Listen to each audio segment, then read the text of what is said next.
2:04 lap we've seen on this Grand Prix, and it comes on lap 16 of 17. Luca Bosca scoring really a kick to get slow down for me. You don't need to be finding 2:04s, but this is the pace, this is the rhythm he's come for at. You tend to see some riders when they do ease off, that's when the mistakes creep in. There is Luca Bosca scorer, speed up team manager. He's just about keeping his gaze on the big screens. But this young man lights out, and we are racing. It's a good stop in the middle of that front right by. Bosca scorer right at firmly out there. He's got the drop here on Pedro Acosta. Tony Arbolino was away, well as he always is from the second row. Arbolino slots himself immediately into second place. Looks like Alonso Lopez is up into fourth spot as well. He is. Yeah, and connects up behind them. Van den Gorberg, that tricks that. Someone's gone up onto the grass there in the background. It looked like one of the Fantic riders has gone off, and it's caused chaos further back. It has. They're on the grass, and it's skittled out several of the riders. They've got that full long way going to Village Corner. Race will be keeping a very close eye on that, because that looked like a real nasty incident far further down the field. At the front, it's a speed up 1-2 as Alonso Lopez getting busy early on here. Up the inside of his teammate Aldeguer into Brooklands for the very first time. So Alonso Lopez. Rory Skinner's one of them. We've also got, it was Gomez there on the 72. It was him that started all of that. He went wide, coming through Farm Kirk. He went onto the grass, which I'd imagine has still got quite a lot of water on it. And once he's on that part of the racetrack, he's just a passenger to the scene of the accident. Tiger Harder, Rory Skinner and Dennis Foggia were the other three riders involved. Rory Skinner, career best qualifying in his home Grand Prix, 21st place. Didn't even get through the first sector. Cleaned out with Borja Gomez's Calix machine coming back onto the circuit. He's had some bad luck the way he has in his first full season in the World Championship. As is Skinner, let's hope that he's okay. Likewise, Foggia, Gomez and Howard himself. Back with your race leaders, the guys in front of this race. It's Alonso Lopez that's picked up the baton here. He was in this position, wasn't he, last year before Augusto Fernandez got him late on. Pedro Acosta there in third place. Arbolino slipped back to fifth from the fast-starting Aaron Canet. Here comes Costa then up the inside of Aldeguer into second place. Alonso Lopez going a little bit wide there. Is Acosta going to take two Bosca scorers into one? No, he isn't. He's locked into the middle of the two. The race direction have got a decision to make here. Yellow flag still out in sector one, so let's hope that there are no injured riders or broken motorcycles still on the exit of Farm and Village, because they're approaching that area now. We complete lap 1 of 17. It's Lopez, Acosta, Aldeguer, your top three. Canet now behind them, having got past Arbolino. And is that Jake Dixon in the background? It looked like an Aspar bike to me. It is Jake Dixon. Oh, dearie me. It's a heartbreaking early exit for Jake Dixon. He crashed at turn 18 yesterday, didn't he, at the end of that tricky Q2 session. And turn 18, the club corner, has done for the British rider again. And having got himself into World Championship contention with his breakthrough win the Dutch TT 5 weeks ago. It's a disaster, we have to say. A disaster for Dixon. You can't sugarcoat it. Out at the end of the very first lap in his own Grand Prix. I can see him out like Conti Box window right now. He's very, very slow to get to his feet. But Jake Dixon is on his feet. The crowd give him a warm round of applause. But Dixon, down and out, body blow for his title hopes. Club corner has been cruel to Jake Dixon this weekend, hasn't it? That's exactly where it went down in qualifying. It's been a nightmare start to the Grand Prix for the Brits. Rory Skinner out after 3 corners. Jake Dixon only made it to the final corner of the first lap, and Sam Rose has dropped down to 15th on the first lap of this race, which is where Dixon started in this Grand Prix. So the British fans have an awful lot to cheer about on the first lap and a half of this Grand Prix. It's Lopez then now leading Acosta and Canet, who's now gone through on Aldeguer, who's got good race rhythm, but at the moment he's got 3 riders between himself and the front of this Grand Prix. As a shot with a lightning start by Tony Arbolino, single to number 14 by there. Marvelius racing rider, hasn't got really pace on that. The full fuel tank on the entire back in fifth. We're going to keep a close eye in here with all the drivers unfolded further back. Foggia, Gomez, Harder and Skinner. It's going to be Gomez, I think, that initially runs off going through Farm, isn't it? There he goes. Yeah, onto the grass, which is going to be absolutely soaked. Nothing he can do. His bike comes careering back on. Absolutely sideswipes straight into the side of poor old Rory Skinner, I think it was, from the helicopter shot. This is going to be really, really nasty. And also collected instantly with Harder and Foggia. That was a real scary start to this British Grand Prix. And that was where the home hopes vanished in a cloud of dirt and dust. Tenside Gascat Aspar rider Jake Dixon then. It's the contact with Darren Binder.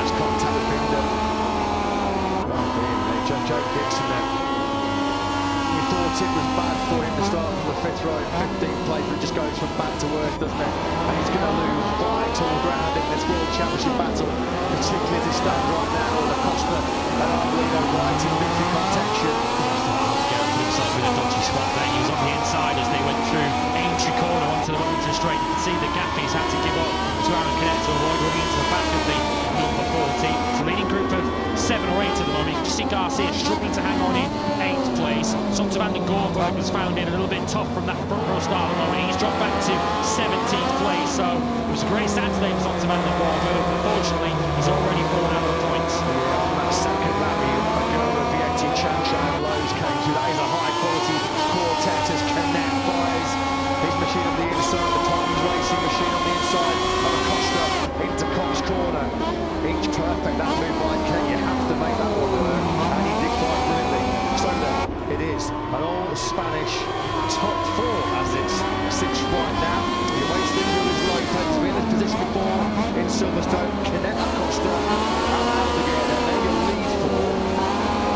Silverstone, doesn't it? You've got to say credit as well to Sergio Garcia right now, isn't it? A long-lap penalty there is the outcome of the contact between Darren Binder and Jake Dixon. We said on the screen, the MotoGP stewards, that they will be coming under investigation. It has just flashed up at our commentary box screens here that Binder's going to have to take a trip through the long-lap penalty route after the contact which pushed Jake Dixon wide of turn number 18, pushed Jake Dixon into the gravel and out of his home Grand Prix. Look at this battle up for the lead of the Grand Prix. Canet made the move already into Stowe corner, lost it back to Lopez as they came into Vale. Canet trying to take the lead back again. It's really toing and froing at the front. Manu Gonzalez is the fastest rider of the race at the moment, back in 10th place. But Acosta now loses ground, not just to Canet, but now to Aldeguer, who's back up into the top 3. And that means as Canet fires on the inside of Lopez into Billy's brilliant Arbolino's way out wide from Raymond. Now somebody's fallen out of contention as well. Is that Sergio Garcia maybe? Maybe would have been Garcia. Trying to find out who that might have been a little bit further down, going out into the... It is Garcia. Yeah, Sergio Garcia. That's exactly where he was took out last year, wasn't it? Moto3. Just about to say it was on a cracking line as well, keeping himself right inside the top 10. Respect to the Moto2 starting position. Lopez wastes a little time in dishing back another half in back to Aaron Canet. So here's the front again into Brooklands.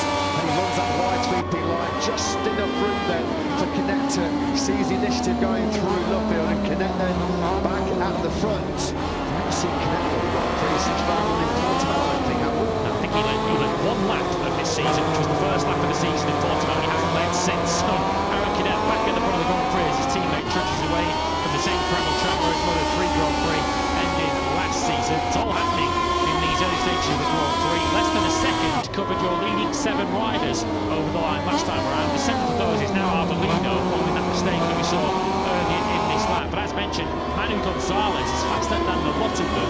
He's running in 9th place at the moment, just out of picture behind Philip Savage. The lone Brit now in this British Grand Prix is Sam Rhodes, who just can't get going at the moment. Languishing down in 13th place. He's losing touch as well with Somkiat Chantra as Acosta works his way through. Classic, perfectly executed break and move into Stowe corner into that hanger straight. This one, right there, Andy Lopez immediately finds his way back through on the Costa. And all this sort of tussling in the front, the constant overtaking, is bringing the likes of Barry Baltus, Joe Roberts and Philip Savage right into this lead group as well. And lead group now, just see Tony Arbolino fall to the back of it. Baltus and Roberts got through on Tony Arbolino. So at the moment, the World Champions League going the wrong way here in Silverstone. Good news though for the British fans. Fastest lap of the Grand Prix for Sam Rose in 12th place. Lopez fires up the inside once again of Pedro Acosta. This is all playing beautifully into the hands of Canet at the moment. Lopez and Aldeguer now doing the number on Pedro Acosta. Aldeguer trying to get back through on the 37. Aldeguer comes through the curb cam ahead of Acosta. Baltus will now be looking to join the fun as well in 5th place. But look at the lead, it's getting Canet. He's now 7/10 of a second to the good. Yeah, Acosta now, he's been strong on the brakes, hasn't he, on that iron machine into Brooklands. Just making sure he can sense here that Canet is just trying to make a decisive break. We're only on lap 5 of 17, so an awful long way to go here in Silverstone. Acosta won't want to give too much of that advantage to Aaron Canet, who was Acosta been podiumless since that opening Grand Prix in Portimao, where Acosta got the better of his more experienced compatriot. They come through Copse on this lap number 5, and the clear advantage that Knet's building here. We're going to see him come through sector 3 very, very shortly. Through sector 2 was nearly 6/10 of a second up. He is now over 6/10 clear in this third split, so this may well be, if he hangs on for this victory, lap number 5 may well be the key lap on this British Grand Prix for Knet. Moto3 winner here back in 2017 was Aaron Knet. The incident on the first lap of the Grand Prix, I'm assuming is going to be investigated after this race because all of them are out of it, so no point in having any penalties out at this stage. Costa showing front wheel there to Alonso Lopez. He has to take line for now. Lopez once again going wide there through Stowe corner, but the suspension. The Musketeers do like that wider swing peak line, which can sometimes be deceptive. Look at Becketts now setting it on the inside of Aldeguer. So one of the Fiat bikes has dropped back through the field, but Becketts is moving upwards through it. Yeah, this is a top ride, isn't it, by the Belgian teenager. Points for the last 5, including that career best 7th place in Le Mans. He's got a couple of missed opportunities to potentially beat that career best. He's right on course for here now in Silverstone. That's a brilliant move. What a move that is. And by Aldeguer, sweeping through that fast left-hand apart curve. You've got to make sure you've got it spot on through there. He did. That was awesome by the Spanish teenager. At the moment, though, it's Knet who is starting to check out here. Again, he was comfortably in the 205. The 205.772 from the Pond Racing rider. Came on line 3/4 of a second clear of Lopez. Looking further down the rankings, only Manuel Gonzalez, he was the only other rider that was in the 205s with Knet. Gonzalez had to come from way down on the field after a poor qualifying, so he's out of position on the grid. We're watching Arbolino now, who's trying to deal with Joe Roberts. Arbolino, who currently pick up 9 points for 7th place. Pedro Acosta is currently on for 16 points, so he would pull 7 back. So as it stands, there will just be 1 point between them in the World Championship going to Austria in a couple of weeks' time. But there's plenty to happen yet in this Grand Prix. Plenty of twos and fro's still to go in this Grand Prix. And Arbolino looking to make his way through. As we said, this is starting to feel a bit like acid, isn't it, for Tony Arbolino? Making big progress at the start, but not able to sustain the pace at the front of this Grand Prix as it stands at the moment. It's looking like a big ask, isn't it? There's a long way to go in this Grand Prix. Already looking potentially like a big ask for Arbolino to find himself back on the podium place, as he was up to be distant 7th last time out in the Netherlands at the Cathedral of Speed, as Acosta breezes by Alonso Lopez going into Stowe corner. Back up into 2nd place then goes the man at the moment. May well be heading to Austria. Well, if you do the checkered flag now, Pedro Acosta would be the new Moto2 World Championship leader. What a statement result then this could be. He won't 1 second, he won't second for second, will he? Because he'll now try and begin the charge towards Aaron Knet, and charge it was successful in round 1 back in Portimao. Overline at the start, lap 7. Knet's lead nearly 9/10 of a second. Further back, those Chelsea and Becketts and Sam Lowe's are really getting a hurry up. They've just exchanged the fastest laps of the race. Lowe's done slightly faster at 2:05.447. He's now inside the top 10 for the first time in this race. I'm sure Aaron Knet will be too happy when he comes around the next lap and sees this pit wall. Plus 0.07. Acosta, the rider immediately chasing him. Acosta, of course, as you mentioned, chased Knet down and ended up proving too strong for him in the opening Grand Prix in Portimao. Knet will be desperately trying to put as much margin as he can to himself out of Acosta, and good first sector on this lap for Knet. He's increased that lead for the first time to over 1 second. The Musketeers, who we expect to come on strong towards the end of this Grand Prix, they're still running in 3rd and 4th. Here are the 2 riders that Matt alluded to at the end of the previous lap. The fastest riders on circuit at the moment, Chantra and Lopez in 9th, and Sam Lowe's in 10th. Behind them, Maggotts and Somkiat Chantra, who are also out of position on the grid. Just for the big interested Netherlands fans, at top of Van der Gorberg has just slipped down to 18th place on that previous lap. He was overtaken by Darren Binder, who has completed that long lap penalty for the early skirmish, which put Jake Dixon on the deck at the end of lap 1, turn number 18. Brave Dixon, for the British fans, was Aaron Knet then. Close to halfway stage of this Silverstone Grand Prix. Down the hanger straight goes Knet, 3rd. The career best results beckoning here, particularly for Barry Baltus, a rare top 6 for Roberts as well. Yeah, Gonzalez's best ever result is a 5th place, which he took on 4 previous occasions. He can equal that if he gets past Baltus. Baltus hasn't been any higher than 7th in a Grand Prix so far in his career. Of course, Joe Roberts up ahead of him and Samuels behind them have certainly had their experience of being on Grand Prix podiums, so they'll be hoping that experience counts in the latter stages of this Grand Prix. You can see there where Gonzalez has come from in this Grand Prix. In the back of the picture, you'll just see Arbolino popping into view, who's coming under increasing pressure from Chantra. Chantra is in fact now right on his tail. Yeah, Chantra's going to gobble him up anytime soon, isn't he? Tony Arbolino just has not had the speed, not had the pace throughout this weekend. Looks like Pedro Acosta has locked himself down for a safe third place. He's losing time. He's already on this, lap number 15 or 17, surrendered 3/10 of a second to Aaron Canet. So it just looks like Acosta now is just thinking, okay, bigger picture time here. Think about the World Championship. Don't take any crazy risks straight away.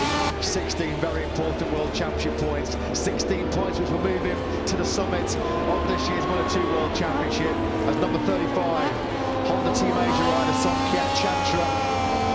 Well, it just looks like it's a matter of time, doesn't it, before he makes a move on Tony Arbolino. Is it going to be now into Valdo? He's not going to be quite close enough.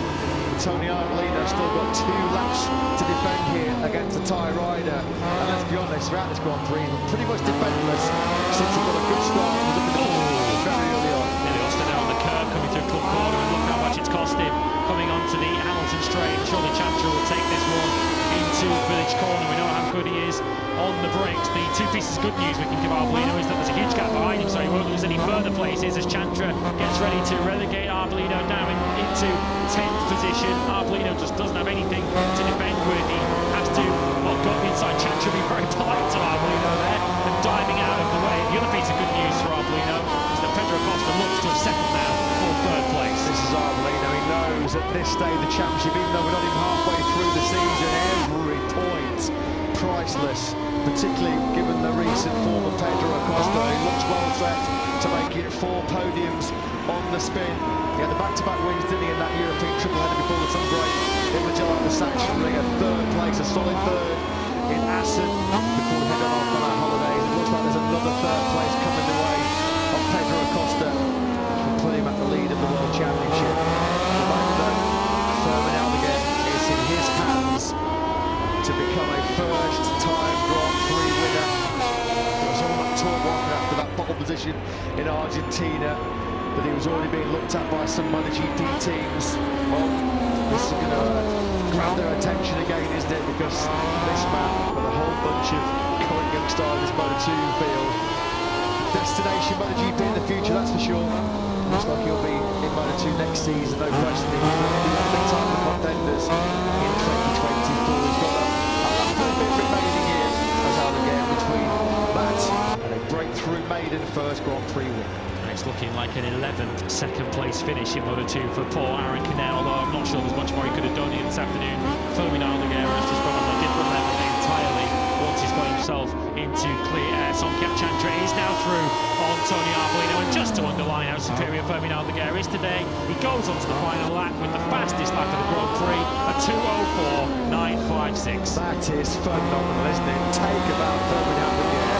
2:04, the first 2:04 lap we've seen on this Grand Prix, and it comes on lap 16 and 17.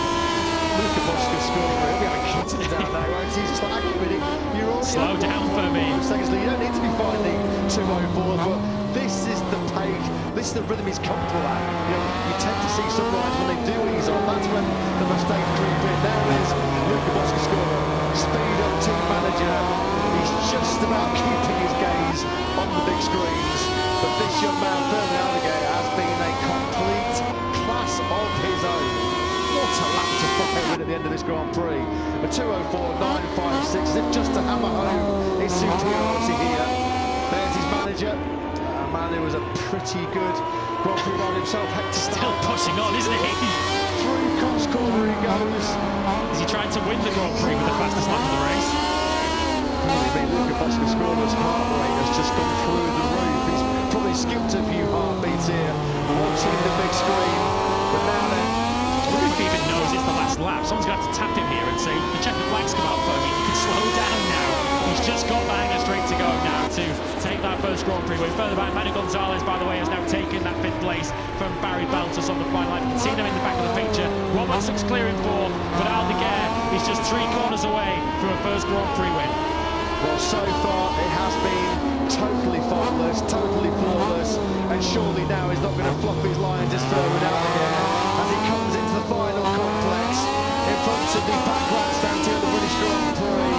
Turn 17 done and dusted, 1 corner remaining through Club Corner as he joins the race-winning club in Moto2. It is fantastic, it is phenomenal. Fermin Aldeguer, who wins the British Grand Prix here.